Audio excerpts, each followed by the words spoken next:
Shalom, selamat pagi Bapak Ibu yang kekasih dalam Tuhan. Bersyukur bahwa pagi ini kita boleh bangun. Dan pada saat ini sebelum kita melakukan tugas aktivitas kita akan membaca dan merenungkan firman Tuhan. Untuk itu mari kita minta pertolongan Tuhan, mari kita berdoa. Ya Allah Bapa kami dalam kerajaan sorga, terima kasih atas berkat dan kasih setia yang Engkau berikan kepada kami pada saat ini.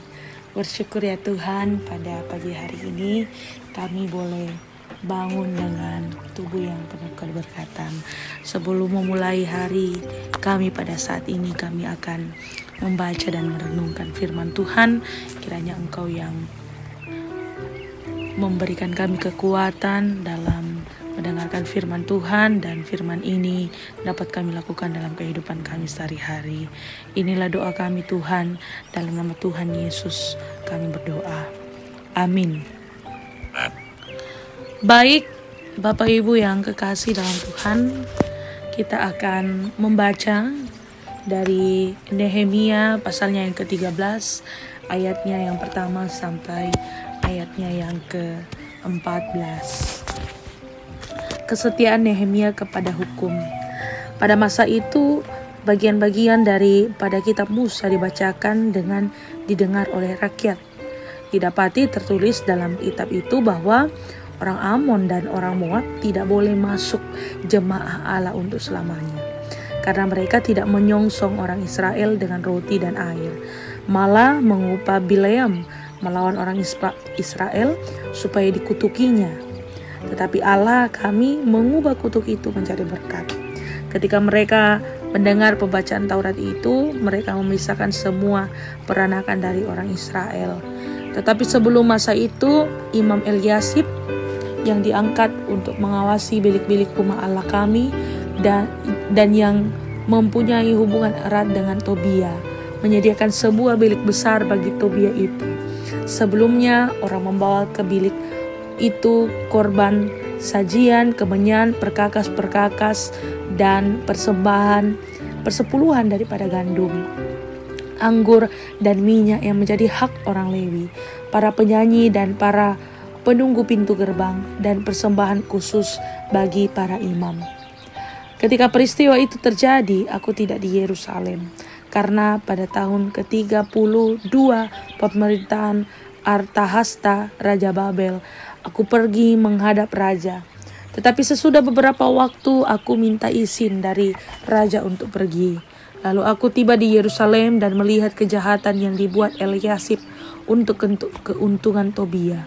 Sebab bagi Tobia ini telah disediakannya sebuah bilik di pelataran rumah Allah.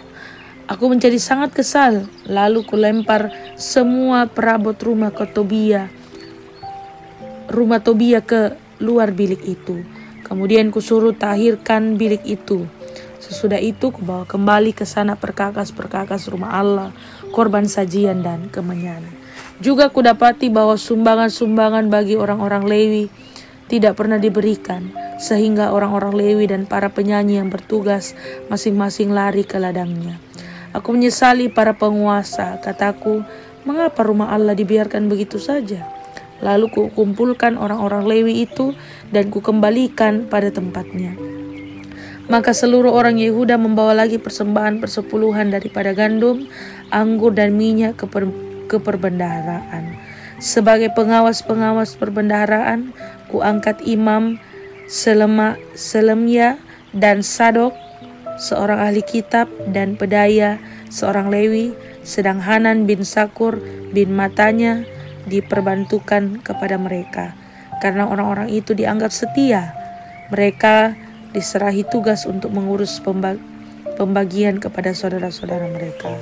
Ya Allahku, ingatlah kepadaku karena hal itu, dan janganlah hapuskan segala perbuatan bakti yang telah kulakukan terhadap rumah Allahku dan segala pelayanan di dalamnya. Demikian firman Tuhan. Bapak Ibu yang kekasih dalam Tuhan, Shalom, selamat pagi. Pada pagi hari ini kita disapa oleh tema Ya Allahku, ingatlah kepadaku. Bagaimana sikap kita jika menyaksikan persekongkolan jahat antara oknum pendeta dan oknum penguasa. Ya, mungkin ada yang diam karena akrab dengan salah satu oknum, atau mungkin ada yang pergi jauh, tidak mau ambil pusing, serta mungkin ada yang menunjukkan sikap tegas menolak kejahatan persekongkolan itu. Tampak bahwa penyalahgunaan relasi kekuasaan antara Imam Eliasib dan Tobia ini dipakai untuk menguntungkan kelompok mereka saja. Di bacaan kita, Nehemia ternyata tidak diam dan tidak menghindar. Bahkan ia marah melihat simbol kekudusan Allah dicemari dengan praktik kolusi. Perikop ini menyoroti oknum imam dan oknum pemerintah. Bahkan kita semua yang mencoba menyalahgunakan wewenang demi keuntungan kelompok sendiri. Eliasib, Bapak Ibu, sebagai imam besar bersama Tobia, yaitu gubernur, berkolusi sehingga menyebabkan tersingkirnya kaum Lewi, para penyanyi dan penjaga gerbang. Nehemia dengan tegas melemparkan perabot Tobia dari rumah Allah, kemudian mengembalikan para petugas rumah Allah yang setia. Selanjutnya mengembalikan hak-hak mereka yang selama ini disabotase oleh Imam Eliasib dan Tobia. Menjelang helat politik, Bapak Ibu, acap kali ibadah itu diramaikan oleh lelang dari para calon legislatif, eksekutif. Akibatnya tidak ada ruang bagi mereka yang lemah secara finansial. Persembahan mereka terpinggirkan. Gereja tidak boleh digunakan oleh kelompok atau orang tertentu untuk mengambil keuntungan. Kita semua adalah gereja.